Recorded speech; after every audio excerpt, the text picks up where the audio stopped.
hadda yeelsan cudurkan halista badan ee Soomaalida iyo dadka kale ee ku nool dunida saameyn ku yeeshay haddii aad joogto Soomaaliya ama qurbaha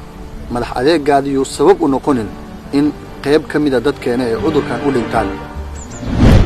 adiga ayaan kula hadlaya xagga lama hadlay adigan kula hadla ma fahmaysaa ila soo waxaan goobjoog u ahaa 20 Soomaali ah oo ku nool Sweden oo saameyn ku yeeshay cudurkan naftaada iyo nafteedaba waxa halis ku ah cudurkan inuu ku faafo haddii aad adigu madax adeegaada iyo taxadirka muuji lagu dhahayo aad diido waxa sabab u noqonaysaa waalidkaaga caruurtaada in mar kale cudurkan si fudud guryahooda adiga aad ugu geyso haddii aad tiraahdo coronavirus ayaan inta banaanka u baxo la baratamaya adiga ayaa ku jabay adiga ayaa laga adkaanaya waa cudur ka qaylisiyay dunida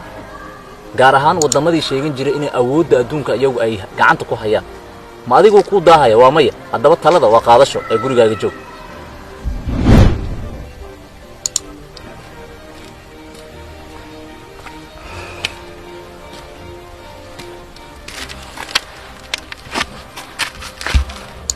haddii aad adiga dhalinyaro tahay fadlan war hooyada iyo aabaha iyo waalidiintaada oo xanuuno kala duwan qaba ayaa jira oo guryaha qayb kamid ah ku sugan Soomaaliya iyo qurbaha fadlan haddaadan taada u naxeenin kana tan ehelkaaga dambe ee mustaqbalka saameyn doonto haddaa caajis dareemayso ama aad isleedahay magaalkii aad tagi lahayd waa laga soo xirxiray oo meel qabata allaada talan ku haya sida wiilkan dhalinyarada ah qubayso shaleeso dharka isku taag kadibna adeer saaxo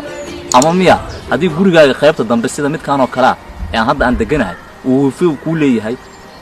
wiifowga aad ama laba xarig inta isku xiratid geed ka soo lalmi ee ku fariiso saan ayaa ku badbaadi kartaa